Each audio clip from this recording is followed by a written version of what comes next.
Transmite el Gobierno de El Salvador. Todos los canales y emisoras deben enlazarse a la cadena nacional de radio y televisión. A continuación se dirigirá al país Su Excelencia el Presidente de la República, Nayib Bukele.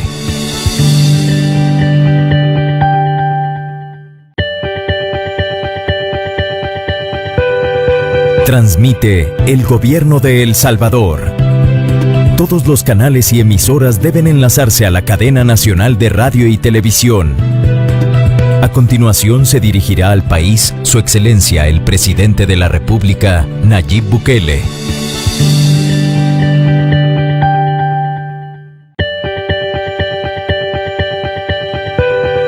Transmite el Gobierno de El Salvador.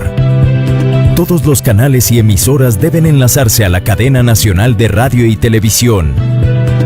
A continuación se dirigirá al país Su Excelencia el Presidente de la República, Nayib Bukele.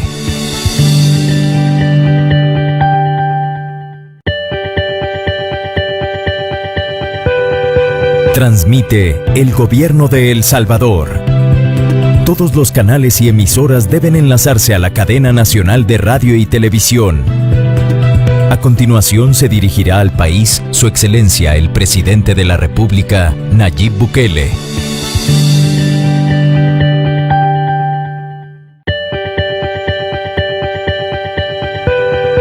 Transmite el Gobierno de El Salvador. Todos los canales y emisoras deben enlazarse a la cadena nacional de radio y televisión. A continuación se dirigirá al país Su Excelencia el Presidente de la República, Nayib Bukele.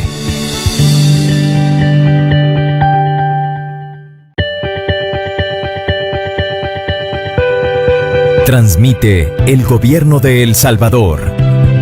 Todos los canales y emisoras deben enlazarse a la cadena nacional de radio y televisión. A continuación se dirigirá al país Su Excelencia el Presidente de la República, Nayib Bukele.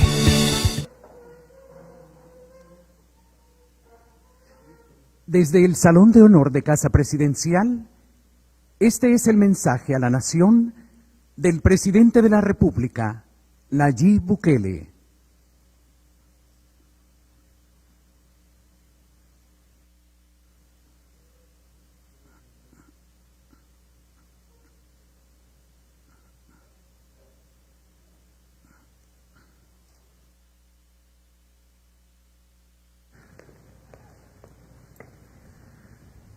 Buenas noches, pueden sentarse todos. Muchas gracias.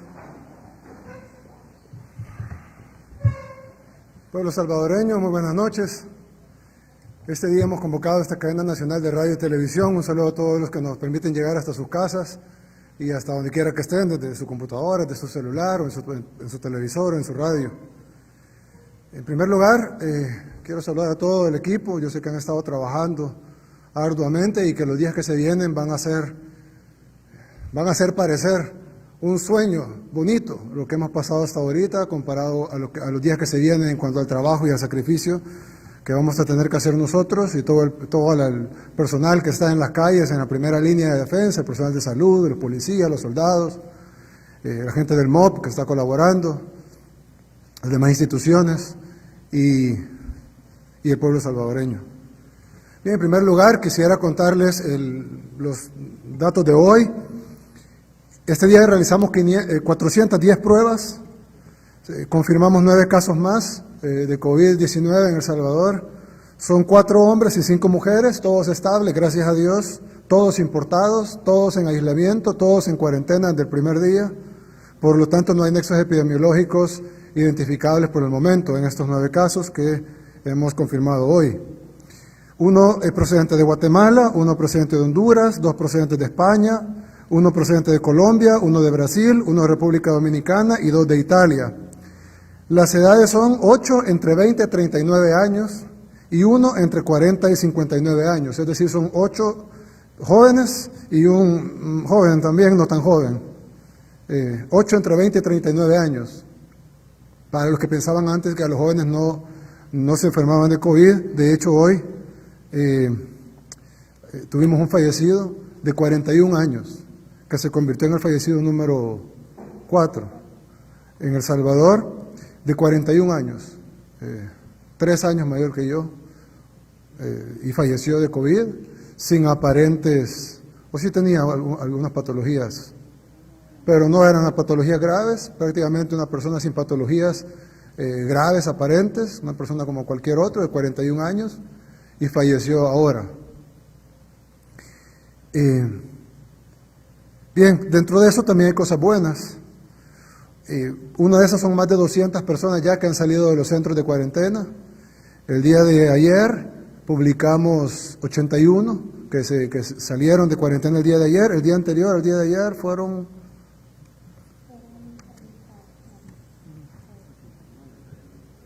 No, 81 fueron ayer, bueno, 70 y algo. Y hoy que salieron... No, hoy salieron de la cuarentena. Cerca de 100 personas, eso haría un promedio de 250 personas más o menos que han salido ya de cuarentena. Esto es una buena noticia porque la gente que sale de cuarentena sale totalmente sana, ya pasó el tiempo en el que podía haber incubado el virus y no lo hizo. Además, se le hizo la prueba de COVID-19 antes de salir, resultó negativa.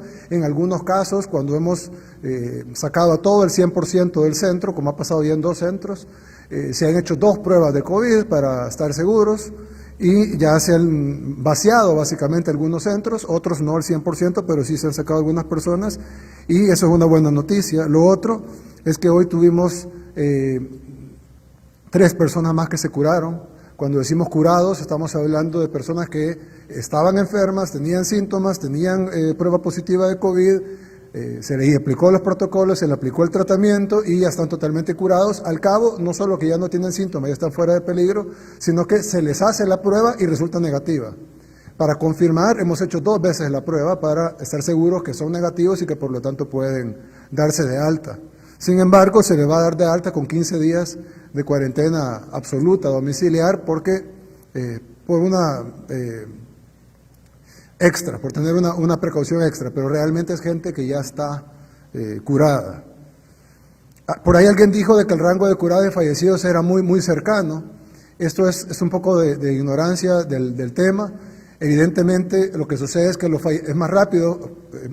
Los fallecimientos son más rápidos que las curaciones. Los fallecimientos pueden venir, en algunos países reportan el fallecido el mismo día que reportan el caso, porque se dieron cuenta hasta que ya había fallecido. Entonces entra el ingreso del caso, entra el mismo día que el fallecimiento. A veces entra ya con síntomas graves y fallece a los 2 días, mientras que una curación puede tardar 20, 25, 30 días.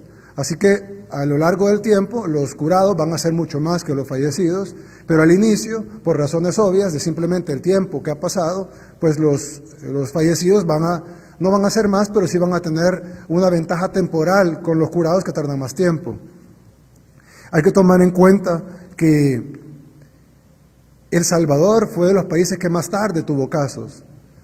De Centroamérica, a excepción de Belice, fuimos el país pues, tuvimos casos de último y por ende pues somos el país que va a presentar curados más tarde, porque los casos fueron más tarde.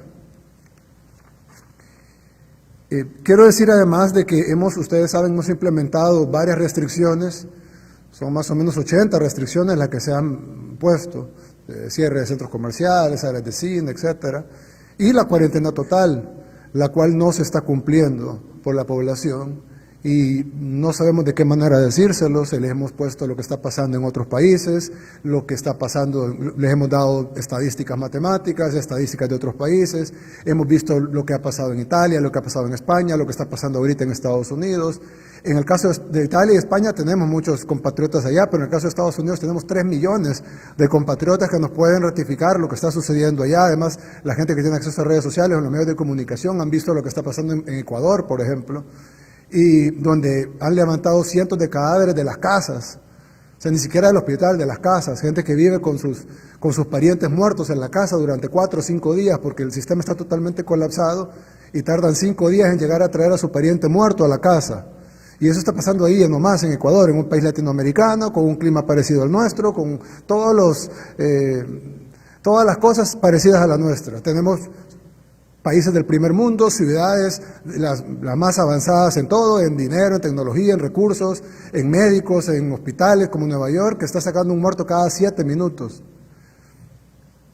Yo tengo un pariente en Nueva York que falleció en un hospital de Nueva York y los familiares no le dan nada, es decir, le dicen, mire, ahorita todos están en furgones, todos los cadáveres, luego de la pandemia, que no sabemos cuándo va a terminar, vamos a contactarlo, pero ahorita no hay tiempo para atender familiares, no hay tiempo para nada, solo hay tiempo para seguir atendiendo a los que no se van a morir. Y al sacar un paciente, a sacar un muerto cada 7 minutos, ahí no hay, es decir, no sabemos qué patologías previas tenía, no tienen tiempo de hacer esos exámenes. Nosotros todavía estamos a tiempo, pero estamos en ese espejo de ver lo que está pasando en Nueva York y de tratar de evitar de que pase aquí en El Salvador. Sin embargo, lo vimos en Italia, dijimos, bueno, lo vimos en China, dijimos está lejos, lo vimos en Italia, dijimos está lejos, lo vimos en España, ya lo vimos más cerca, hoy lo vemos en Estados Unidos, decimos no, pero ese es el norte, hoy lo vemos en Ecuador y todavía estamos preguntándonos si va a pasar en el resto de Latinoamérica o si va a pasar en El Salvador.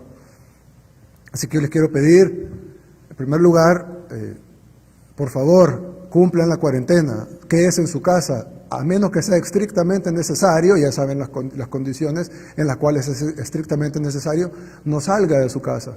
Pero nosotros hemos tenido reportes, por ejemplo, de gente con poder adquisitivo, no estoy hablando de gente que tal vez solo puede comprar un huevo al día, gente con poder adquisitivo que dice, se me acabó el cartón de huevos, voy a ir al supermercado. Y va al supermercado teniendo poder adquisitivo, teniendo la refrigeradora llena, y va al supermercado por un cartón de huevos, poniéndose en riesgo a esa persona, poniendo en riesgo a toda su familia, poniendo en riesgo al cajero, a la gente que va a estar en el supermercado y a toda la gente que vaya a ese supermercado.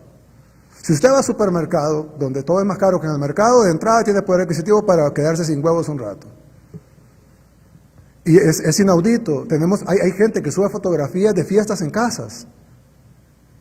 Es decir, no entienden lo que está pasando. Se está poniendo en riesgo toda la gente de la fiesta, todos los que vayan a sus casas después de esa fiesta, a contagiar a sus familias. Y luego, esa gente que va a contagiar a otra gente, porque van a ir a la farmacia, van al supermercado, algunos van a trabajar. Es decir, no le tienen amor a la vida. Después vamos a estar como en Ecuador, donde está la gente llorando y dice, tengo 5 familiares muertos adentro, tengo 5 días de estar ahí. La gente tiene que sacar los cadáveres a la calle. Les tiene que rociar cal a su propia familia. Les tiene que prender fuego en la calle. Y eso no me lo estoy inventando yo. Vayan al internet, pongan los videos de fuentes confiables. La gente tiene que ponerle gasolina a los cadáveres de su propia familia y quemarlos, porque no puede seguir la peste en la casa. Y dice, tengo 5 familiares muertos, solo quedo yo y yo estoy enfermo. Ya el sistema, no solo el sistema de salud colapsó, ahí colapsó todo. Colapsaron las ambulancias, colapsó la policía, colapsó el ejército, colapsó el gobierno, colapsaron las estadísticas.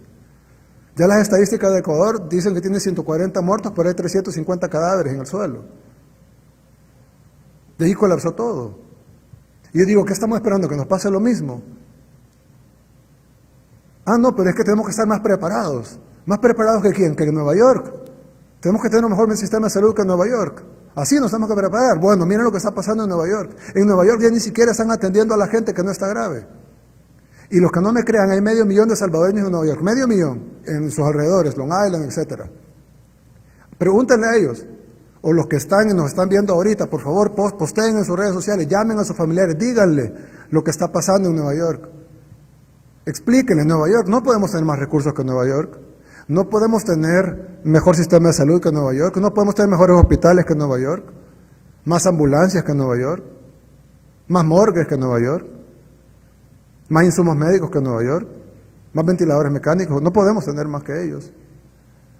Y ellos ya no están atendiendo, ni siquiera les hacen la prueba. Hay gente que nos ha dicho, familiares, conocidos, personas salvadoreños de la diáspora que nos han dicho, estamos en la casa, todos tenemos coronavirus y nadie nos ha hecho la prueba, simple y sencillamente porque llamamos y nos dicen, no, mire, tómese Tylenol y espere, hasta que no esté grave, no venga al hospital porque aquí no hay cupo. Tienen pacientes acostados en el suelo, sacan camillas y los tienen acostados en el frío, afuera, en tiendas de campaña. Y estamos hablando de lo que le llaman algunos la capital del mundo, porque la capital de Estados Unidos es Washington, pero algunos le llaman a Nueva York la capital del mundo. Y así están ahí. Pero hay gente que dice, ¿por qué no nos preparamos más? Lo que tenemos que preparar más es el sistema de salud. Nuestro sistema de salud no va a aguantar, como no va a aguantar ningún sistema de salud del mundo, como lo ha aprobado España, como lo ha aprobado Italia, como lo ha aprobado Nueva York, como lo ha aprobado el resto de Estados Unidos. No pongo de ejemplo a Ecuador, porque no es tal vez un ejemplo en el mundo, pero he puesto 3 ejemplos en el mundo con sistemas de salud muy superiores al nuestro y con recursos muy superiores a los nuestros. Entonces, no entiendo qué hay que hacer para explicarles que la cuarentena es en serio y que nos tenemos que quedar en la casa. Hay gente que sale, por ejemplo, no va a ningún lado, pero sale a hablar con la vecina. No entiende que la vecina puede estar contagiada. Usted va a llevar la peste a su familia. Y después ni Dios lo quiera, ojalá me esté equivocando, pero después ni Dios lo quiera. Su familia va a morir alguien y va a ser porque usted quería hablar con la vecina. Por favor, quédese en la casa. He dado la instrucción al ministro de la Defensa, al director de la Policía, al ministro de Seguridad, le he dado la instrucción de que sean más duros con la gente en la calle. Yo no quiero escuchar, y bueno, si es un país libre lo pueden poner, pero no me va a importar ver en las redes sociales, ay, me decomisaron el carro, ay, me doblaron la muñeca.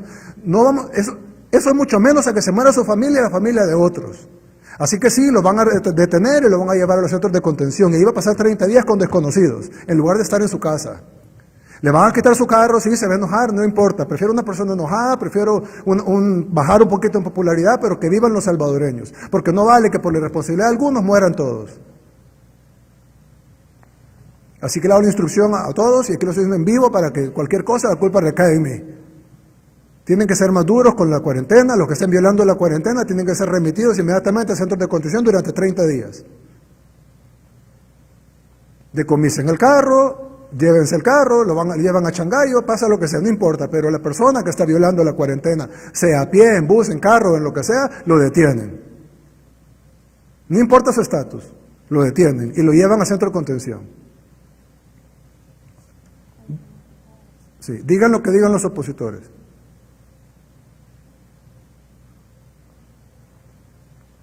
Bien. Ahora, nosotros queremos plantear algo que hemos estado trabajando muy duro, aparte de todo lo demás que ustedes han visto, de construyendo hospitales, reconstruyendo toda la red de salud que se estaba literalmente cayendo.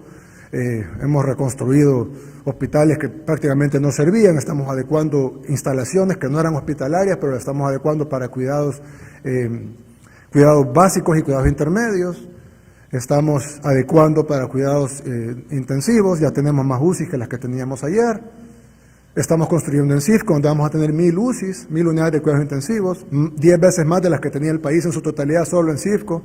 Son 2, algunos se quejan, pero eso se va a tardar. Sí, pero son 2 proyectos. Es el proyecto de las 1000 UCIs, que es el proyecto a corto plazo, esperamos que nomás vengan los equipos y terminen de adecuarlo, podamos tenerlo listo, y ojalá lo tengamos listo antes de que se llenen los hospitales que hemos adecuado especialmente para el COVID-19. Y este es el proyecto a mediano plazo, que es el que está fuera de CIFCO, que es otro hospital, que lo vamos a conectar, esperando que dentro de 3 meses no hayamos salido de la pandemia o tengamos que seguir curando gente. Y si no, pues vamos a curar gente de otra cosa. Ojalá. Primero Dios y no lo ocupemos. Pero no vamos a dejar de prever el corto plazo, el mediano plazo y el largo plazo. Bien, les quiero mostrar algo, y es de que, vamos a poner, si me pueden poner la gráfica, por favor. Sí, bien, aquí está, como pueden ver, este es el plan de contención que nosotros hicimos en la fase 1. Ahí hay 2 círculos, uno es del mundo y uno es del Salvador. Cuando pongo el mundo, es básicamente lo que el mundo le pasó en la fase 1 y lo que hizo El Salvador en la fase 1. Como ustedes saben, pocos países en el mundo hicieron lo que hizo El Salvador. Eso nos acarrió mucho aplauso de la comunidad internacional, mucha referencia que se tuvo en muchos países que dijeron debimos haber hecho lo que hizo El Salvador o hagamos lo que está haciendo El Salvador. Muchos países hicieron lo que estábamos haciendo nosotros, pero solo para dar un ejemplo, fuimos el primer país del mundo que bloqueó el ingreso de personas que vinieron de China, el primero del mundo. Fuimos el primer país del mundo que bloqueó el ingreso de personas que venían de Corea. Fuimos el primer país del mundo que bloqueó el ingreso de personas que venían de Italia. Fuimos el primer país del mundo que bloqueó el ingreso de personas que venían de Alemania y de Francia. Fuimos el primer país del mundo que bloqueó el ingreso de personas que venían de España. Y fuimos el segundo país del mundo, después de Italia, que declaró que nadie podía entrar al territorio nacional a no ser que no sea un salvadoreño. y que paramos todos los vuelos. Fuimos el segundo, solo después de Italia, que ya estaba con la pandemia total encima. Entonces, esto fue lo que pasó en otro país. Este país puede ser cualquiera, aquí puede ser Estados Unidos, puede ser México, puede ser Costa Rica, puede ser cualquier país. Vienen los vuelos de China, y en el vuelo de China, como no lo cerraron, entran contagiados. Esto es lo que se llama fase 1, que la OMS llama la importación de casos. Viene el vuelo de Corea y ingresa contagiados. Viene el vuelo de Italia, ingresa contagiados. Esto le pasó a Estados Unidos, esto le pasó a casi todos los países del mundo. Viene el vuelo de Alemania, ingresa contagiados. Viene el vuelo de Francia, ingresa contagiados. Viene el vuelo de España, ingresa contagiados. Y eso es lo que pasa en otro país. La fase 1, la fase de importación de casos, se convierte en una fase en donde no se detiene. Los vuelos vienen, y cada vuelo trae contagiados. Y entonces termina la fase 1 con una potencia grande para iniciar la fase 2. Pero nosotros, ¿qué fue lo que pasó en la fase 1? En la fase 1, El Salvador, estaba toda la población sana, evidentemente, al igual que los demás países, pero el día 31 de enero cerramos los vuelos de China, y entonces los vuelos de China, o sea, las personas que vinieran de China, aunque fuera por escalas, no podían ingresar. El día 24 de febrero cerramos los vuelos de Corea del Sur. Ellos tampoco entraron. O sea, la gente que venía de ahí. La gente que venía de Italia también fue el mismo día, el 24 de febrero, lo cerramos. Lo cerramos cuando tenían 1,000 casos. Italia tenía 1,000 casos cuando nosotros cerramos el ingreso de personas que vinieron de Italia.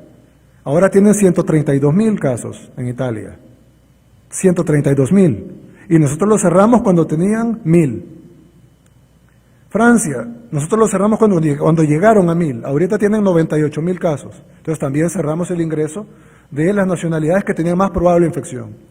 Cuando Alemania llegó a 1,000 el mismo día, 7 de marzo, ahora tienen 103,000 casos, pero en ese tiempo tenían 1,000, cerramos el ingreso de personas provenientes de Alemania. Cuando España llegó a 1,000 casos, ahorita tienen 136,000 casos. La probabilidad, 136,000 confirmados, pero cuando tenían 1,000 casos confirmados, nosotros cerramos el 9 de marzo, so pena de perder el vuelo de Iberia, cerramos España y bloqueamos ese ingreso. Pero cuando Estados Unidos llegó a los 1,000 casos, entonces nosotros dijimos, ya es imposible detener esto por nacionalidades, porque si ya está Estados Unidos con toda la influencia que tiene sobre nosotros, pues evidentemente ya hay peligro que vengan de México, que vengan de Guatemala, que vengan de Honduras, que vengan de Nicaragua, que vengan de Costa Rica, porque Estados Unidos se conecta con todo y sobre todo con América, con el continente americano. Entonces, lo que hicimos fue, como pueden venir de casi cualquier lado, ahí está Guatemala, vía terrestre, etcétera, es un ejemplo, Honduras también, etcétera. Lo que decimos fue cerrar todo el país. Y ahí ven el círculo rojo, que ya no es el bloqueo de cada persona que viene de cada país, sino que el bloqueo total de ingreso al país. Y fue lo que hicimos. Entonces, ¿dónde va toda esta gente? Porque la gente siguió viniendo en aviones, es decir, los vuelos siguieron viniendo. Pusimos la cuarentena, pero no cerramos el aeropuerto. Entonces, seguía la gente viniendo, pero la gente se iba a cuarentena. Actualmente tenemos 4,325 personas aisladas en cuarentena en 100 centros. Esta es una logística increíble, hay que tener 4,325 personas dándoles desayuno, almuerzo y cena, tratando de que estén en las mejores condiciones posibles. La mayoría de ellos están en hoteles, tienen internet, tienen cable, tienen buenas condiciones, tienen atención médica. Hay quejas a veces de que la comida no estaba tan rica o que estaba un poco frío el desayuno, pero de verdad es una labor titánica, y lo principal de esto es que estas 4,325 personas, de las cuales sí venían contagiadas, y lo hemos visto en cada día, que por ejemplo hoy, que tuvimos 9 casos, uno de Guatemala, uno de Honduras, 2 de España, uno de Colombia, uno de Brasil, uno de República Dominicana y 2 de Italia, todos fueron agarrados en cuarentena. Si no, esos 9 casos anduvieran afuera, contagiando al resto de la gente. Esto es lo que hicimos. Aparentemente, en un escenario idílico, en un escenario perfecto, que no existe porque somos seres humanos, no entró ningún contagiado al país. ¿Cuál es el problema? Nada es perfecto. ¿Y entonces qué pasa? Por ejemplo, mucha gente que venía de España decidió ir a Guatemala, como el salvadoreño es vivo, ¿verdad? Listo. Decidió ir a Guatemala y meterse con el DUI. Entonces nosotros no lo podíamos traquear porque como le revisábamos el pasaporte en el aeropuerto, pero si se venía vía Guatemala, venía con el DUI. Entonces con el DUI, con el CA4, podía pasar y nadie le revisaba el pasaporte. Entonces se nos metió gente vía Guatemala y vía Honduras que venían de España, que venían de Italia, etcétera. También se nos metió gente en los puntos ciegos, que esa es otra evidencia, y que todos los días entra gente en puntos ciegos. Algunos los agarramos en los puntos ciegos, algunos los agarramos gracias a las denuncias ciudadanas, y les pedimos que hagan denuncias ciudadanas de la gente que está infiltrándose a través de puntos ciegos, y también se nos da, como en el caso de la bandera de Estados Unidos, que se nos da que hay gente que entró horas antes del cierre, y que probablemente venía contagiada. Porque si cerramos a las 7 de la noche y entró a las 5 de la tarde, evidentemente no hay mucha diferencia en eso, y ahí pues entró. Ahí en ese caso es legal, no es como los otros dos casos que son ilegales, en este caso es totalmente legal, es válido, pero es peligroso. Entonces ahí se metieron algunos contagiados. Ahí para ejemplo pusimos 3, ¿verdad? Uno representante de los que entraron por DUI, otro en los puntos ciegos, y otro representante de los que entraron vía horas antes de los cierres. Entonces tenemos un número de contagiados pequeño comparado a los demás países del mundo, pero así iniciamos nuestra fase 2. La gran diferencia es que el mundo inicia su fase 2 así. Y El Salvador, esto es representativo, evidentemente estamos hablando de millones de personas, y El Salvador inicia su fase 2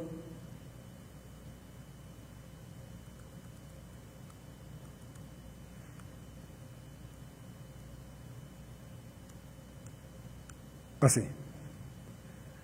Bien, entonces, ahora vamos a la fase 2.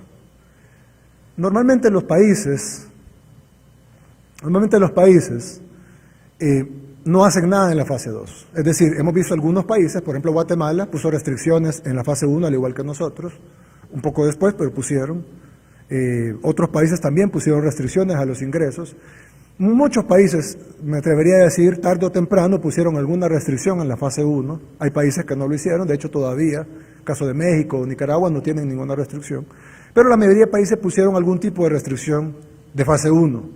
Ninguno en el mundo tan agresivo como en El Salvador, pero sí pusieron algunas restricciones de fase 1.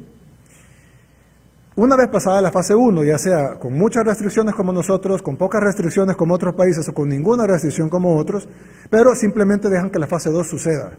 La fase 2 es lo que llamamos la transmisión comunitaria. Es decir, Juan está contaminado porque vino de un país, vino de Italia, y Juan le va a pasar el virus a su familia, a sus amigos, a sus compañeros de trabajo, a su equipo de fútbol, etc. Entonces es lo que se llama transmisión comunitaria. ¿Qué han hecho todos los países en la fase 2? Esperar. Estamos en fase 2, transmisión comunitaria, esperemos.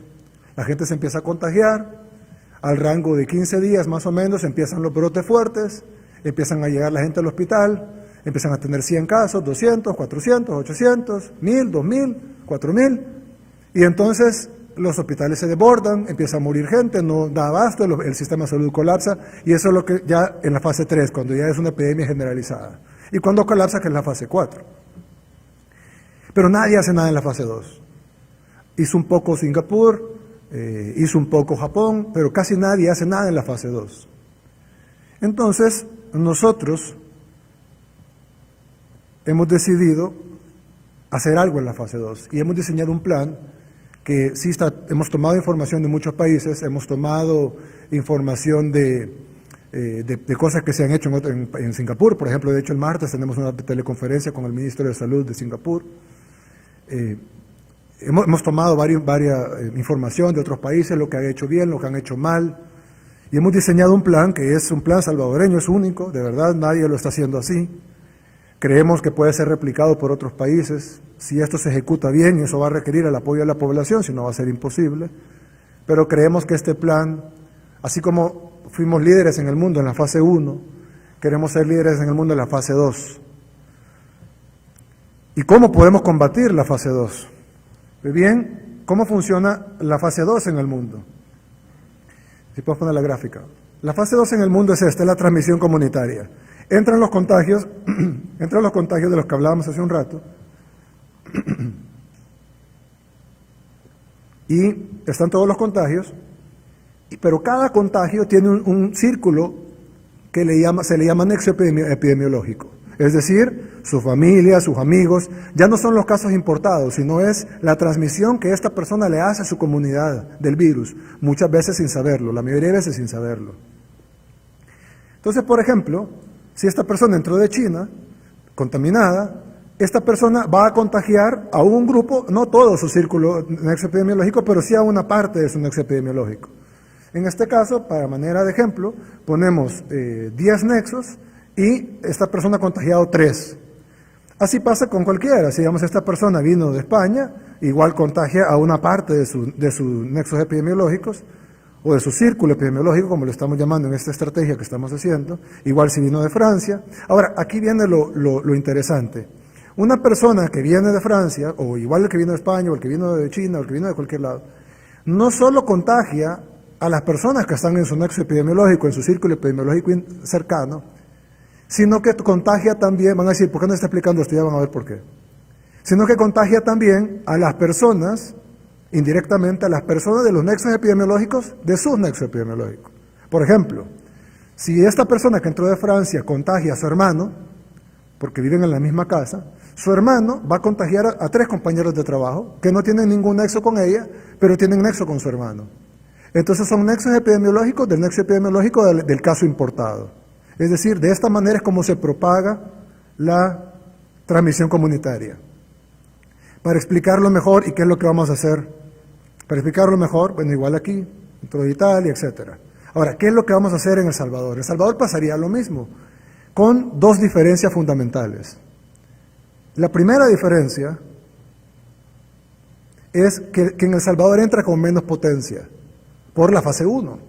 Como la fase 1 detuvo el ingreso absoluto de toda la gente que venía contagiada, sino que lo detuvo en un gran porcentaje, no fue absoluto el ingreso, pues lo detuvimos en un gran porcentaje. Solo ingresaron menos casos. Aquí, a manera de referencia, ponemos 3, evidentemente son más, solo lo que presentamos hoy son 9. Pero, perdón, estos son los que los que no detectamos, los que no agarramos en la cuarentena, los que entraron con el DUI, que venían de España y luego cambiaron de pasaporte a DUI, los que entraron por puntos ciegos o los que entraron antes de que cerráramos. Y ahí ponemos, por ejemplo, María, Pedro y Juan. Digamos que Pedro es alguien que entró por un punto ciego y que nosotros no lo sabemos, no sabemos que entró por punto ciego. El problema es que Pedro ya contagió de su nexo epidemiológico a 3 personas. Esto es una hipótesis, ya les voy a enseñar un caso específico. Contagió a Inés, contagió a Ruth y contagió a Juan. Bien, pues no solo contagió a 3 personas, sino que Ruth, que es una de las personas que esta persona contagió, ya contagió a Marta y ya contagió a Felipe. Y Felipe, también Marta tiene su nexo, pero para ejemplo Felipe, ya contagió a José. Aún no ha contagiado más porque tiene menos tiempo de tener el COVID, y al tener menos días de exposición, pues menos contagios posibles en el nexo epidemiológico. Esto es lo que está pasando. Cada quien contagia, de acuerdo se va contagiando con el anterior. Y entonces una persona va haciendo una cadena que tenemos que detener, y esta es la clave de la fase 2. Entonces, ¿qué es un nexo epidemiológico? Bien, aquí está Pedro. Aquí vamos a explicar mejor y qué es lo que El Salvador va a hacer, qué es lo que va a hacer El Salvador diferente a los demás países del mundo y cómo podemos parar esta fase 2 antes de que se convierta en fase 3. Asumamos que estos son los nexos epidemiológicos del Pedro, estamos claros que pueden ser muchos más, pero para manera de gráfica, digamos que son 6. Y de los 6 contagia 3 y 3 no. ¿Por qué? Bueno, así es la epidemia, ¿no? A veces se contagia, a veces no. Estuvo más cerca de unos, más lejos de otros, el virus se llevó por las manos, tosió, etcétera, es diferente, ¿no? Algunos lo contagian, otros no.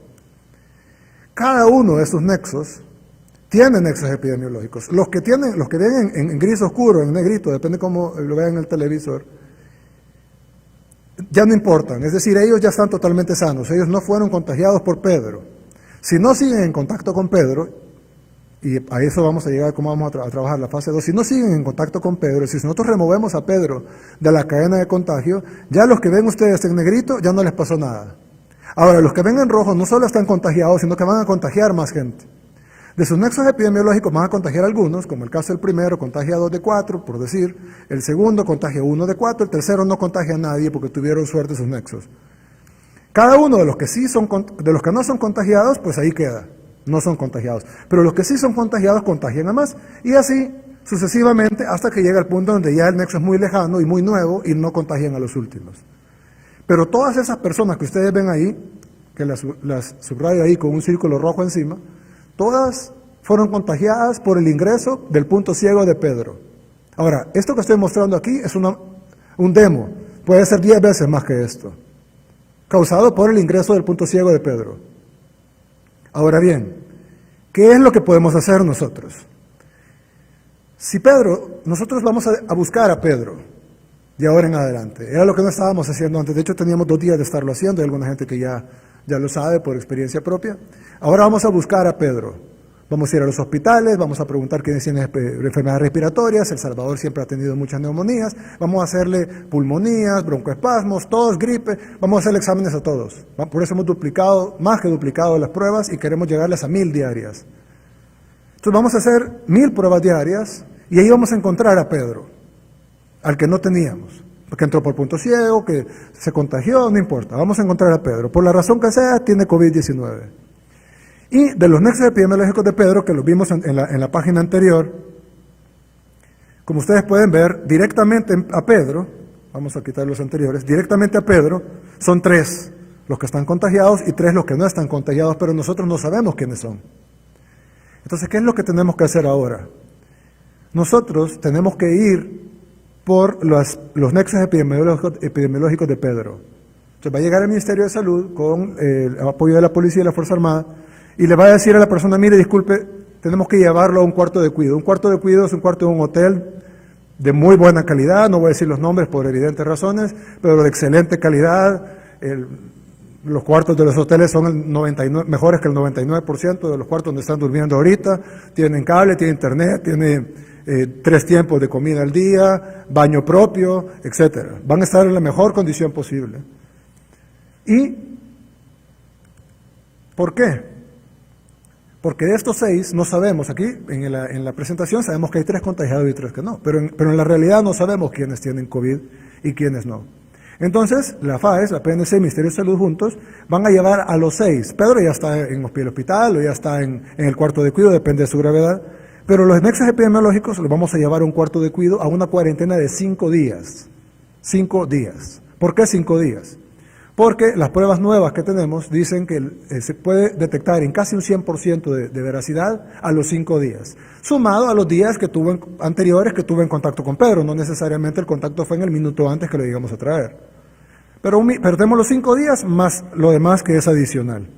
Lo vamos a llevar a un cuarto de cuidado en excelentes condiciones, con internet, teléfono, cable, en total contacto con su familia, baño propio, etcétera. 3 tiempos de comida, solo 5 días. En esos 5 días, no es para que muestre síntomas, porque probablemente no va a mostrar síntomas en 5 días. Esos 5 días son lo suficientes para que el virus esté suficientemente incubado como para que la prueba lo detecte. Entonces ahí le practicamos la prueba de COVID-19. Y ahí, como sabíamos en la presentación que habían 3 sanos y 3 con COVID, los 3 sanos se enviarían a cuarentena a casa, porque están negativos en la prueba de COVID después de los 5 días de estar en el cuarto de cuidado, se regresan a su casa a los 5 días, o en el 6º día, pues, después de los 5 días. Y de los que están enfermos, aquí ponemos un caso hipotético, uno iría a un hospital, porque está grave, digamos, o tiene ya síntomas graves, y los otros 2 que no tienen síntomas o tienen síntomas demasiado suaves, irían a cuartos de cuidado. En la mayoría de países del mundo, las personas van a su casa a pasar el COVID. ¿Cuál es el problema con enviar a la gente a la casa con COVID-19, como hacen todos los países del mundo? Que en la casa va a contagiar a su familia, y su familia va a contagiar a los demás. Entonces, si nosotros enviamos a una persona que no tiene ningún problema y probablemente no necesite mayor tratamiento médico que Tylenol o paracetamol y algún otro suero, algún medicamento antitusivo, etcétera, el problema es de que esa persona suelta, aunque esté en su casa, va a contagiar a su mamá, a su papá, a sus hermanos, etcétera, y al final va a morir alguien de esa familia. Porque si se enferman 7 o 8 de esa familia, probablemente muera alguien de esa familia. Entonces, para evitar eso, esa persona la vamos a tener en un cuarto de cuidado hasta que se cure. Cuando su prueba de COVID salga negativa, entonces va a regresar a su casa, así como los curados, como los demás curados, y también nos va a servir para poder dar el tratamiento inmediatamente y que no le sorprenda, así como mucha gente tiene que estar con los síntomas, en Nueva York, por ejemplo, tiene que estar con los síntomas en su casa y hasta que se está ahogando llama y tal vez ya es muy tarde para salvarlo. En este caso, al estar en un cuarto de cuidado, va a estar monitoreado, va a tener medicamentos suaves, va a tener medicamentos profilácticos y si necesita tratamiento lo va a tener inmediatamente. Para esto, hemos adecuado 2 hospitales con atención del mejor nivel, que es el Hospital Nuevo del Seguro Social en San Miguel y el Hospital de Matepec aquí en el área metropolitana. Estos hospitales van a atender con el mejor nivel posible. El Hospital Saldaña, que es el que habíamos estado utilizando, nuestro objetivo es cerrarlo para remodelarlo totalmente, ya que ya le hemos remodelado varios pabellones, pero queremos remodelarlo totalmente, mientras la capacidad de estos 2 hospitales grandes es suficiente. Si una vez se desborden estos 2 hospitales, ya tendríamos el Saldaña totalmente nuevo, con equipamiento nuevo, totalmente remodelado, sin los problemas que tiene actualmente, de poder aislar, etcétera. O sea, no sería un hospital cayéndose, pues. Necesitamos tenerlo de primera para poder atender ahí. Mientras tanto, vamos a atender en 2 hospitales con atención de primera, y una vez se llenen esos 2 hospitales, vamos a tener listo el nuevo Hospital Saldaña, no el actual. Con esto que les estoy mostrando aquí, vamos a poder detener la fase 2. Y al detener la fase 2, no sé si decirlo de esta manera, pero es probable que no tengamos fase 3. Es decir, en todo el mundo, la fase 3 es simplemente una cuestión de tiempo. La fase 1 viene, ya sea rápida, como pasó en el resto de países del mundo, o ya sea despacio, como pasó en nuestro país, pero viene. La fase 2 también viene, porque la gente transmite la enfermedad, pero no toca nada más que esperar y prepararse para la fase 3. Y en la fase 3 solo hay 2 cosas que se pueden hacer. La cuarentena general, toque de queda, si se quiere hacer más dura, y la atención en salud. Nosotros nos estamos preparando en eso, muchísimo más que otros países similares al nuestro o con sistemas de salud similares al nuestro. Pero nosotros queremos hacer algo nuevo, que así como lo hicimos en la fase 1, hacerlo en la fase 2 y poder detener la fase 2, o por lo menos detenerla tanto como detuvimos la fase 1. Si ustedes se fijaron, la fase 1, que en todos los países entró fuerte, y quiero poner algunos ejemplos, no sé si podemos ver la tabla de contagios por cada... perdón. No sé si puede poner la gráfica de la computadora, por favor.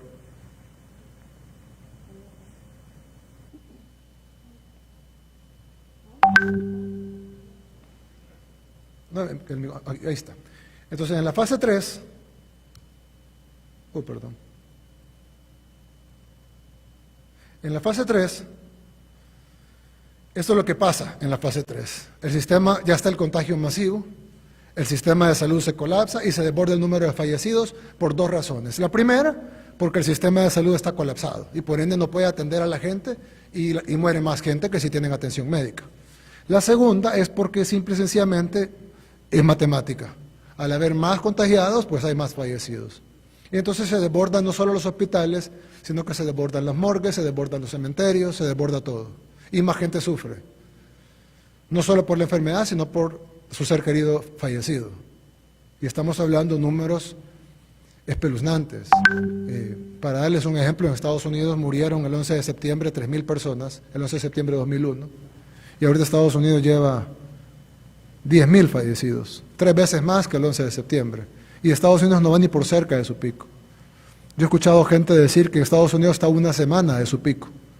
Yo me atrevería a decir que están equivocados. Yo sé que son especialistas, yo sé que son infectólogos y epidemiólogos muy famosos, pero la simple lógica dice que no.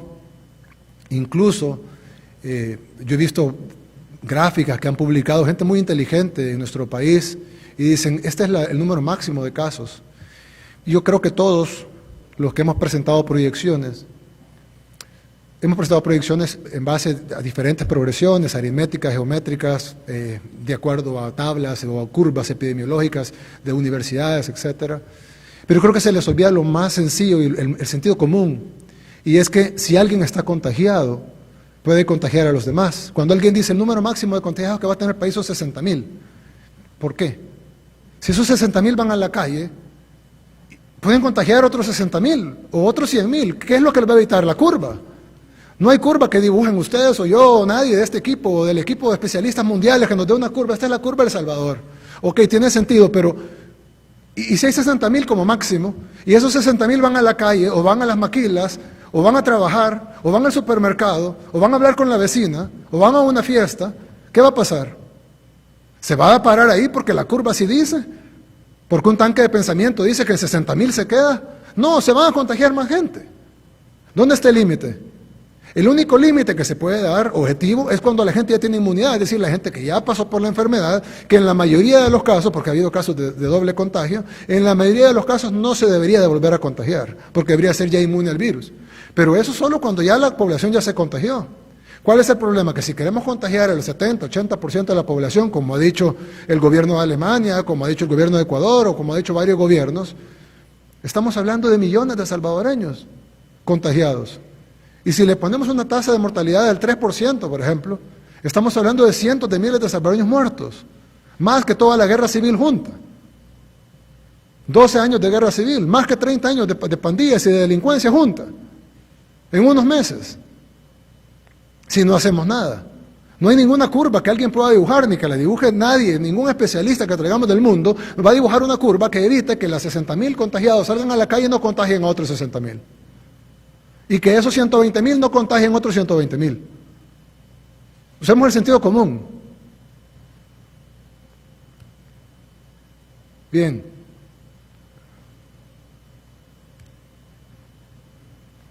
Quiero mostrarles cómo está funcionando la fase 2 ya en el país, ya estamos ejecutándola.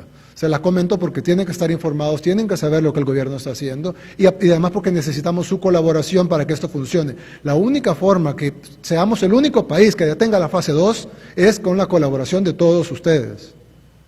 Esto ya es real, lo otro es hipotético, lo otro es la estrategia. Este es un caso ya real. Bien, esto es lo que hemos formado, es el equipo interdisciplinario de contención epidemiológica. Esto es un equipo nuevo, que es interdisciplinario, está formado por el Ministerio de Salud, el Instituto Salvadoreño del Seguro Social, la CEL, el INJUVE, la Policía Nacional Civil, la Fuerza Armada, el Ministerio de Justicia y Seguridad, la Migración, Obras Públicas, Transporte, Turismo. Van a decir, ¿por qué turismo? Porque esto consigue los hoteles, que son los centros de contención, y los centros de los cuartos de cuidado que vamos a tener ahora, el Ministerio de Gobernación, Protección Civil y el Ministerio de Medio Ambiente, sobre todo por su cuarto de crisis. Entonces, ¿qué hacemos? Primero, tenemos la persona infectada, de las que descubrimos con las pruebas que estamos haciendo y los que vamos a descubrir con el incremento de pruebas. Entonces, tenemos el perfil de la persona infectada. Lo ubicamos y hacemos un levantamiento geográfico de la residencia del paciente. Buscamos una línea de contagio, establecemos los contactos inmediatos, descartamos la línea de contagio de personal médico, establecemos nexos secundarios y la ejecución de los traslados a los centros de contención, porque realmente son cuartos de cuidado en este caso, porque es gente que no ha violado ninguna ley, simplemente ha estado en contacto con un paciente positivo, una persona infectada, y entonces ponemos este caso. ¿Cómo hicimos? Esta es una persona real. Obviamente no damos el nombre ni nada, pero es una persona de sexo masculino, 85 años, de Usulután, etc. Bien, esta persona se establece una cadena de contagio. Él ingresó por el vuelo 872 de Delta Airlines con su hija y su nieto. Su hija y su nieto se vuelven el paciente local. Él se desplaza a Jucuapa, llegamos nosotros a la casa del paciente, el paciente presenta dificultad respiratoria, pero como pueden ver, en su desplazamiento del día que vino al día que representa la dificultad respiratoria, pasan 6 días. 6 días en los que muy probablemente contagió a varios miembros de su familia. Entonces lo ingresan a una clínica privada acompañado de su hija ese mismo día. Ese mismo día el personal de clínica observa síntomas de COVID en la hija y remiten al sistema del CIBASI de Usulután, al sistema de salud básico de Usulután el mismo día. Lo trasladan ese mismo día al Hospital Saldaña y fallece 14 días después el paciente. Fue nuestro fallecimiento número 2, local. Bien.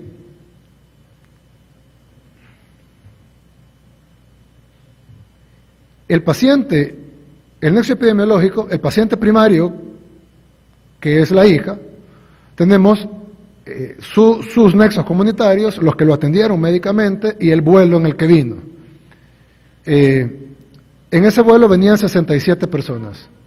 Los familiares directos son 19 y los nexos comunitarios son 24. Total de personas identificadas son 113. Y en el caso del paciente secundario del padre, que es el paciente local 2, el que mencioné ahorita, el que falleció, tenemos 3 nexos de personas que le dieron atención médica, 19 nexos familiares y 24 nexos secundarios, amigos, vecinos, etcétera, haciendo un total de 46 personas identificadas. Entonces, una vez realizada la investigación, se determina que en estos 2 casos hubo un contacto con 74 personas. Familiares, personal médico, el vuelo, etcétera. Y luego hacemos los nexos comunitarios familiares y una vez realizada la investigación se ve que estas personas tuvieron contacto directo con 4 personas, es decir, el paciente local 2 tuvo contacto directo con su hijo, con su hija, con su nieta y con su esposa. Los que están en rojo son los que fue el paciente local que falleció, los que están en anaranjado son los que estaban en cuarentena en el Hospital Saldaña y los que están en celeste son los que están en cuarentena en el cuarto de cuidado. A estas personas se les va a correr pruebas para establecer los contactos secundarios. Y una vez realizada la investigación, se determina que no hubo contacto directo con estas personas, los contactos de atención médica, más los contactos del vuelo, que son las 67 personas. La gente que no descendió del avión y los que permanecieron en el país. Los que permanecen en el país, de los 67, ya 63 se fueron a traer a sus viviendas y se llevaron a los cuartos de cuidado, y 4 están en proceso de ubicación. Esos 63 van a pasar 5 días en cuarentena, en hoteles, se les va a hacer las pruebas de COVID. Si de esos 67 salen, por decir algo, 64 negativas, van a ir a su casa, a cuarentena domiciliar. Y si salen 3 positivas, pues eso se va a determinar su estado. Si están bien, se mantienen en cuarto de cuidado para que no contagie a nadie y para tener una mejor supervisión médica de él. Y las personas que estén con síntomas más graves, pues se envían al hospital a tener la mejor atención posible. Y se ubica todo, se visita la residencia, se buscan las casas aledañas, los vehículos, etcétera. La zona de influencia, en el caso de Usulután. Y entonces, algunas valoraciones, el caso se mantiene en nexo epidemiológico foráneo, el protocolo establecido, bajo riesgo por parte del personal de clínica privada por tener totalidad de equipo de protección, el entorno rural y las medidas preliminares otorgadas y acatadas hace un menor riesgo de exposición que en un entorno urbano, el personal de Delta Airlines no descendió del avión, el monitoreo de la ubicación de las 6 casas de familia está siendo realizado por el personal de MinSal y de la PNC, y se ha identificado un total de personas del vuelo 872 de Delta Airlines para la aplicación del protocolo de aislamiento y pruebas. Bien, estos son algunos de los nexos que hemos sacado de los pacientes, de los 6 pacientes locales. Evidentemente es diferente con los pacientes importados. En los pacientes locales, y a medida vayamos encontrando más, hemos encontrado 8 personas en el caso del paciente 1, 74 personas en el caso del paciente 2 por el vuelo, el vuelo de la hija, 6 personas en el caso del paciente local 3 y 4, 0 personas en el caso del paciente 5 que no tuvo contactos, aparentemente, y 10 contactos en el caso del paciente 6 que son contactos asintomáticos y se les va a hacer la prueba. Bien, lo que quiero decir con todo esto es que si nosotros logramos hacer esto, vamos a lograr agarrar al 100% de personas que tengan contactos. Ahora alguien va a decir, bueno, pero ¿qué tal si se les escapa a alguien? ¿Qué tal si esta persona también visitó a un amigo y se le olvidó, o fue a una fiesta y contagió a otras 3 personas? Bien, estas personas también van a presentar alguna patología en algún momento, van a llegar a un hospital, a una unidad de salud, a una clínica privada, a un hospital privado, a un hospital público, o al Seguro Social, o van a llamar al 132, y vamos a poder identificar los nexos de esta persona y los nexos de esta persona. Es un poco complicado, traté de explicarlo lo mejor posible, pero la importancia es que vamos a agarrar no solo los nexos, sino los nexos de los nexos y los nexos de los nexos de los nexos de cada paciente que se vaya presentando en pruebas masivas que vamos a hacer. Y de esa manera queremos ralentizar el crecimiento de la fase 2, a manera que no lleguemos, primero Dios, es casi imposible decirlo porque todos los países del mundo están entrando o esperando la fase 3, pero tal vez, primero Dios, haciéndolo bien con el apoyo de la población, el apoyo absoluto de la población y el respeto de la cuarentena, que también ralentice el crecimiento de la fase 2, pudiéramos detener la fase 2 o mantenernos ahí y no pasar a la fase 3, que es el contagio masivo, que es lo que no queremos, y mucho menos la 4, que es el desbordamiento de todo el sistema de salud. Ahora, yo quiero hacer una acotación. Han habido muchos errores, estamos trabajando por arreglarlos, no somos perfectos, hay gente que dice no se dejan ayudar, Dios, nos hemos dejado ayudar, nos han ayudado todos los países, gracias a toda la gente que nos ha ayudado, creo que somos de los países que más ayuda recibimos. Novartis nos seleccionó para uno de los pocos países que recibe los tratamientos de hidroxicloroquina gratuitos de parte de ellos. Ya va a venir el primer cargamento de 55,000 dosis, nos van a dar 55,000 dosis mensuales regaladas. Aparte de eso hemos comprado 1 millón de dosis. Hemos recibido apoyo de Estados Unidos, apoyo de China, apoyo de Singapur, apoyo de tantos países, de Cuba, de demasiados países y de empresas, ONGs, la empresa privada local, la gran mayoría de empresas privadas locales, los medios de comunicación, epidemiólogos locales, extranjeros, de la OMS, de la OPS, doctor Garzón, que ha sido excelente con nosotros, de la OEA, es decir, hemos recibido el apoyo y invitamos a los que quieran apoyar a que apoyen. Sin embargo, quiero que hagamos un poco el comparativo de algunos países y nosotros. Hay una tabla, aquí está. Oh, perdón. Hay una tabla. Es un poco injusto a veces cuando dicen Estados Unidos tiene 367,000 casos. Si me voy a poner la pantalla de la computadora. Dicen, Estados Unidos tiene 367,000 casos. Sí, pero Estados Unidos también tiene 327 millones de habitantes. Entonces, yo creo que es justo, cuando establecemos los casos,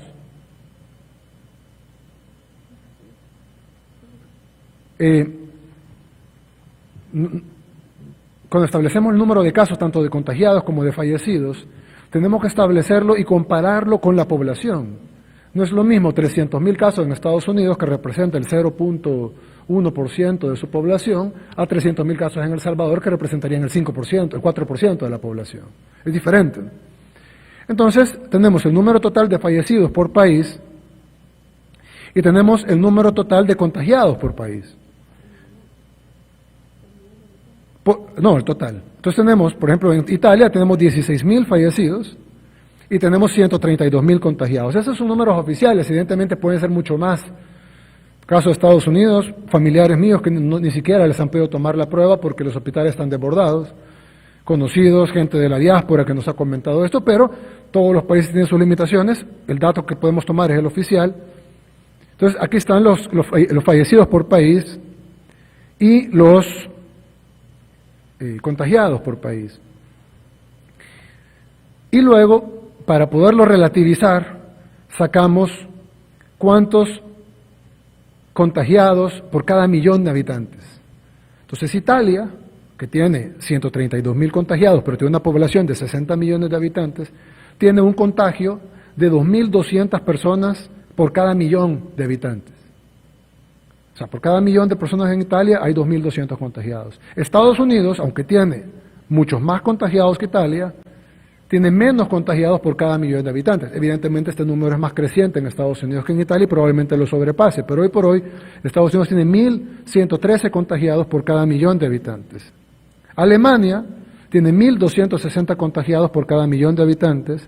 España tiene 2.900 contagiados por cada millón de habitantes.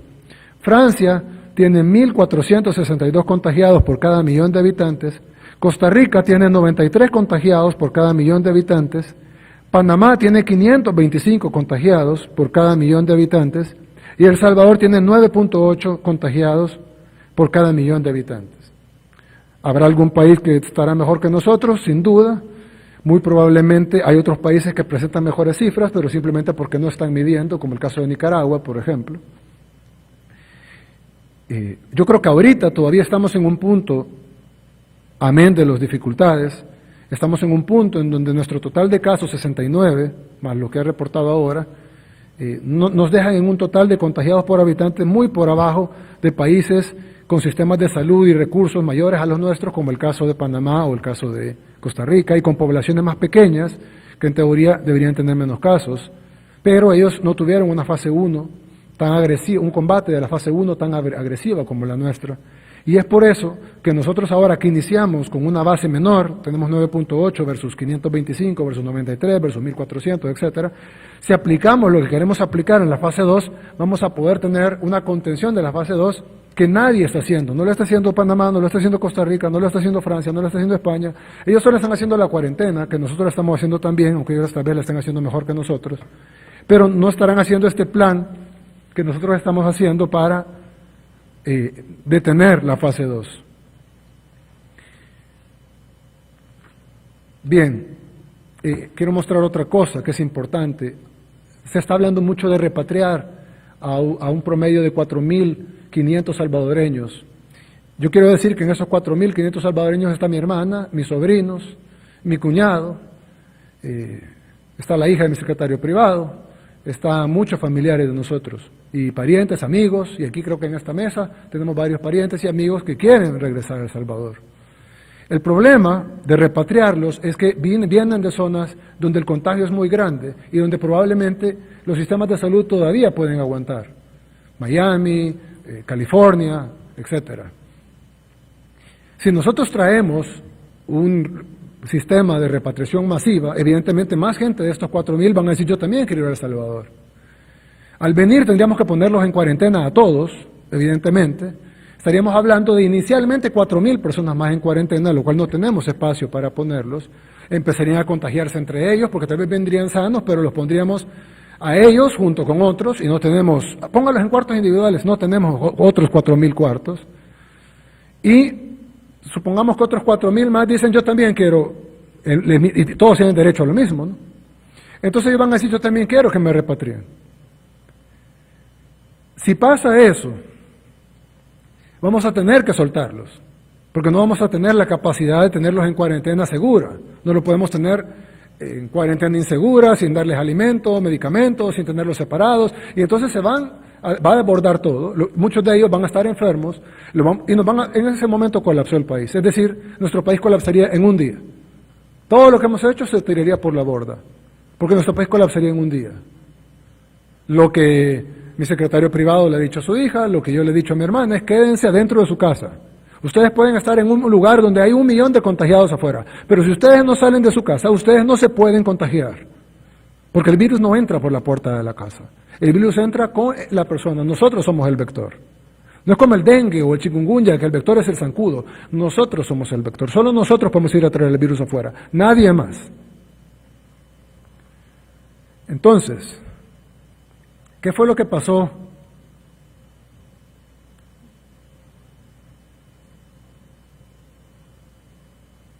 ¿Es el mismo o es otro? ¿O es otro? Perdón.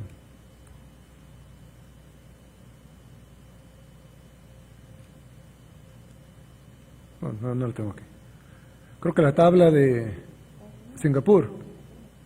Bien. Singapur era el ejemplo para el mundo. En Singapur, todo el mundo, incluso nosotros, de hecho hemos tenido comunicación con ellos y el mismo ministro nos va a ayudar. Creo que Singapur fue el que manejó mejor, siendo un país cercano y con mucho contacto comercial y turístico y de todo tipo con China. Supieron manejar muy bien la epidemia, la contuvieron y se convirtieron en el ejemplo del mundo mucho más que Corea y que otros países que también manejaron Japón, que manejaron muy bien la pandemia. Singapur creo que es el mejor de todos, el que puso el mejor sistema, incluso el único que aplicó la fase 2 en algún nivel. Pero ¿qué pasó? Cuando Singapur se sintió ya seguro, hizo un sistema de repatriación. Abrió las fronteras y dijo, bueno, que regresen los nacionales al país. Y pasó de 150 casos que tenía el 1 de marzo a 1.375 casos que tiene actualmente. Y ahorita Singapur está imponiendo toques de queda porque tienen que parar la pandemia antes de que el sistema de salud del país que mejor había manejado esto colapse. ¿Por qué? Porque como lo dije hace un rato, las curvas existen por la acción humana. Si todos nos quedamos en casa, evidentemente la curva va a bajar. Pero no es que bajó porque el virus va a dejar de atacar, es simplemente porque si yo estoy lejos del otro o estoy en mi casa y no veo al otro, no lo puedo contagiar. Pero en el momento que se sueltan las restricciones, en ese momento inician los contagios de nuevo. Mientras el mundo no encuentre una cura o una vacuna, no hay forma de parar el virus más que con contención. No hay otra. No hay otra. Por más que los países hagan sistemas y bajen la curva y dicen, bueno, vamos a ir abriendo poco a poco. Lo único que hacen es abrir poco a poco la ventana al virus. No hay forma de detenerlo porque el virus es demasiado contagioso. Si ven aquí todos tienen mascarilla, menos yo porque estoy hablando. Y hay gente que decían antes, no usen las mascarillas porque el virus es tan pequeño que sobrepasa los poros de la mascarilla. Solo las N95 no sobrepasan el poro de la mascarilla. Entonces de nada sirve, el virus tiene tal tamaño y es muy pequeño y el poro de todas las demás mascarillas quirúrgicas y no se diga de tela, etcétera, no funcionan. Pero ahora los científicos dicen, ¿saben qué? Todas sirven de algo, porque si bien el virus es más pequeño que el poro, el virus es transportado en su mayoría por pequeñas microgotitas de saliva, que son las que transportan el virus y esas sí son detenidas por las mascarillas. Pero si bien el virus puede pasar por el poro, la gota no. Entonces, ahorita que yo estoy hablando, pues nadie me va escupiendo. Pero si pusieran una máquina especial, vieran las microgotitas saliendo de mi boca. Si yo tengo una mascarilla, aunque sea de tela, una bufanda, o una mascarilla quirúrgica, como le cantan a muchos, o una N95, que es mejor, pero cualquier mascarilla, es más, con solo hacer esto, ya una gran cantidad de microgotitas se detiene y la probabilidad de pasárselo al que está enfrente mía, máxime si esa persona también tiene una mascarilla, se reduce. Y cualquier cosa que reduzca la probabilidad de contagio es mejor que nada. Ahora, lo mejor es quedarse en casa. Pero si tengo que salir, es que no puedo porque tengo que salir. Bueno, revise realmente si tiene que salir. Porque si puede evitarlo, créame que está cuidando la vida suya y de su familia. Ahora, si no puede y tiene que salir, pues por lo menos salga con algo que cubra su boca y su nariz. Es mejor que nada. Si solo tiene tela, yo creo que cualquier salvadoreño puede disponer de un pedazo de tela, lávelo bien y si es posible hágale 2 o 3 capas. Entre más capas tenga, más probabilidad de que detenga las microgotitas, tanto que usted va a expulsar como que la gente va a tirarle y eso va a evitar su contagio, va a evitar el contagio de los demás y va a evitar el contagio de su familia y al final el contagio del pueblo salvadoreño. Quiero decir una cosa muy importante. Hoy en la mañana tuvimos una pequeña manifestación de algún personal de salud en el hospital de Amatepec de Lis que se quejaba de la falta de insumos. Yo pregunté, me dijeron que había insumos suficientes. Igual mandé a ver sus insumos porque igual había que estar seguro. Pero yo quiero decir que he escuchado al personal de salud, no solo al que se manifestó, sino al personal de salud que trabajó también, al sindicato, nos hemos reunido con él, nuestro ministro de Trabajo ha hablado también con el STIS, etcétera. Los hemos escuchado, incluso hemos escuchado otras cosas que de verdad me han partido el corazón. Por ejemplo, enfermeras que han subido a buses y que no las han dejado subir. Porque ustedes traen la enfermedad y no las han dejado subirse a un bus. Yo he visto en España cómo la gente le aplaude al personal de salud. Les aplauden. Hacen a las 8 de la noche, todo el mundo para lo que está haciendo para aplaudir al personal de salud. Y aquí en El Salvador estamos deteniendo gente que se suba al bus, porque ellos van a trabajar para curar a salvadoreños en los cuales muy probablemente usted va a estar un día en esa situación y va a necesitar a que el personal de salud lo cure. Y no lo estamos dejando subir al bus, lo estamos tratando mal. No les estamos dando los insumos. Y si están diciendo que sí, pues démosle el doble de insumos. Y los insumos necesarios para cada nivel. No necesitan traje espacial para todos los niveles, pero sí se van a entrar a una UCI, necesitan el nivel grado 3, entiendo, que es el nivel más alto. Y para estar afuera, pues el nivel 2, depende del nivel de riesgo que están. Pero necesitamos capacitaciones, necesitamos los insumos necesarios. Yo sí le quiero pedir a todo el Gabinete de Salud ampliado, al Seguro Social, al Ministerio de Salud, a FOSalud, a todo el Gabinete de Salud ampliado, aquí en Casa Presidencial, por favor, démosle los insumos necesarios a nuestro personal. Nuestro trabajo es fuerte, yo sé, es duro, pero no es tan duro como el de ellos. Nuestro personal de salud, nuestros policías, nuestros soldados, nuestro personal de protección civil, están en la primera línea de defensa, están enfrente del virus. Ellos son los que tienen que llegar a atender a alguien que está en una unidad de cuidados intensivos por COVID. Y esa persona tiene COVID-19 confirmado y está grave de COVID-19 y esta persona tiene que llegar a atenderlo, a entubarlo, a estar a 1 milímetro del virus. Lo menos que podemos hacer nosotros es, como pueblo, reconocerle su labor y como gobierno darle los insumos necesarios para que puedan hacer su trabajo. Si es necesario, incluso tratamientos profilácticos, ministro. Ya han aparecido buenos tratamientos profilácticos. Incluso estamos suministrando ya el tratamiento de hidroxicloroquina con acitromicina y ahora que los nuevos estudios indican que se debe incluir zinc además, porque aparentemente la hidroxicloroquina, aparte de pelear contra el virus, la hidroxicloroquina abre un pasaje para que el zinc entre a la célula, y el zinc al entrar a la célula bloquea el aparato reproductor de la célula. Y como los virus no se pueden reproducir como las bacterias, sino que ocupan el aparato reproductor de la célula, entonces al estar bloqueado con el zinc, no se puede reproducir. Ya hay varios estudios de esto, y el zinc no le va a hacer daño a nadie. Entonces, si estamos dando tratamiento de hidroxicloroquina con acitromicina, pues incluyamos el zinc. No le vamos a hacer daño por darle zinc. Hasta los cereales vienen con zinc, los cereales de niños. Entonces, démosle zinc a la par. Estudios dicen que funciona, y si alguien piensa que no funciona, no se pierde nada. Por lo menos le va a fortalecer el zinc. Es un mineral necesario. Tratemos de tenerlo mejor para nuestro personal de salud, para nuestros doctores, para nuestras enfermeras, los trabajadores de la salud en general, desde el que limpia, todos ellos están más expuestos al virus que la mayoría de nosotros.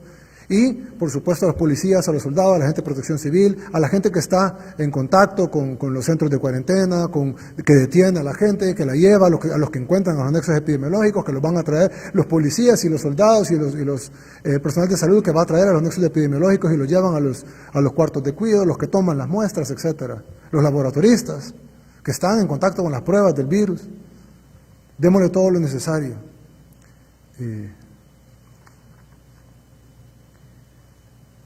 Yo quiero darles ese agradecimiento a todos los que están en la primera línea de defensa, en nombre del pueblo salvadoreño.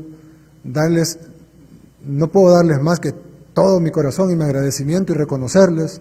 Y creo que esta pandemia nos va a hacer pensar mejor, como pueblo, como país, realmente en qué nivel debemos de poner la salud.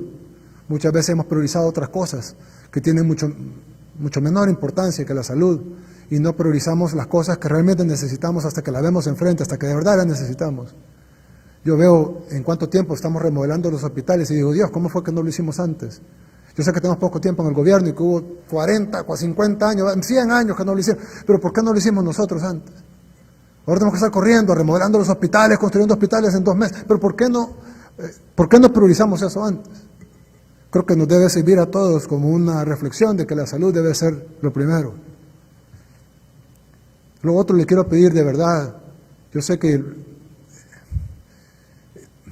al pueblo salvadoreño la mejor forma de detenerlo no es ni siquiera nuestra estrategia de la fase 2. Es que ustedes se queden en casa. Y si tienen que salir, que sea estrictamente necesario y que practiquen la más absoluta distancia social posible. De verdad, no lo tome como un juego, no se cree inteligente porque se escapó y logró ir a la casa de un amigo a celebrar. Probablemente usted va a llevar la muerte a su familia. No vale la pena. Quedémonos en casa. También desde este momento quiero extender 15 días más. Hagan el decreto ejecutivo necesario, creo que sería el decreto ejecutivo 18. En la rama de salud, para extender por 15 días más la cuarentena nacional obligatoria. Las restricciones son las mismas, pero vamos a ser mucho más duros en que se cumplan. Y le quiero pedir al pueblo salvadoreño, por favor, no nos dejen solos en esta lucha, no dejen toda la carga en el gobierno, no porque el gobierno no tenga que trabajar, porque no, claro que sí, nosotros vamos a trabajar todo lo posible, pero es que son ustedes los que de verdad pueden detener esto. Es tan fácil como quedarse en casa, y si tiene que salir porque se enfermó su mascota y tiene que llevar al veterinario, porque se siente mal y tiene que ir al hospital, o porque tiene que ir a comprar comida, porque de verdad no tiene otra cosa que comer, no porque se le acabó una cosa de la refrigeradora y tiene otras 30, de verdad porque no tiene que comer y tiene que ir a comprar un huevo y un par de tortillas, de verdad porque tiene que hacer algo, practique el máximo distanciamiento social posible. Si es posible, cámbiese de ropa, nomás llegue a su casa. Lávese las manos. Si no tiene agua y jabón, usa alcohol gel. Trate de hacer lo mayor posible. Salga con mascarilla. No se acerque a la gente que no tiene que acercarse. Si va a cobrar el subsidio económico que está dando el gobierno, mantenga la distancia social. ¿Por qué tiene que estar pegado si puede estar a 2 metros? No lleve la muerte a su casa. No queremos más muertos. Probablemente lo vamos a tener, pero si luchamos en la fase 2, a no llegar a la fase 3, a ser el único país en el mundo que no llega a la fase 3, vamos a haber salvado no decenas, cientos de miles de vidas de salvadoreños. ¿Saben lo que significa eso? Significa no tener una segunda guerra civil en meses, no tener una segunda 30 años de violencia apretados en meses, no tener ese sufrimiento tan grande de perder a sus familiares, o lo que está pasando en Ecuador, de tener a sus familiares muertos en la sala de su casa durante días, porque el sistema está colapsado. Lo podemos detener ahorita. Yo sé que la mayoría del país está viendo esta cadena, y los que no la están viendo serán muy pocos y se lo podrán decir al de la par o al que no la está viendo, al que se fue a dormir. Díganle, por favor, detengamos esto, pero detengámoslo nosotros. Y por último, quiero decirles que los que creemos en Dios, pidámosle a Dios, oremos. Estoy seguro que la oración tiene poder, estoy seguro que Dios será el que al final detenga esta pandemia, tanto en el mundo como en El Salvador. Y oremos por el mundo, oremos por nuestro país, oremos por nuestros seres queridos, oremos porque funcione el plan del gobierno. Porque si funciona esto, vamos a salvar la vida de nosotros y de nuestros seres queridos. Los que seamos creyentes, orémosle a Dios y pidámosle por nuestro país. Muchas gracias y pasen buenas noches. Desde el Salón de Honor de Casa Presidencial, este fue el mensaje a la nación del presidente de la República, Nayib Bukele. Transmitió el Gobierno de El Salvador. Agradecemos a los medios de comunicación por enlazarse a la cadena nacional de radio y televisión.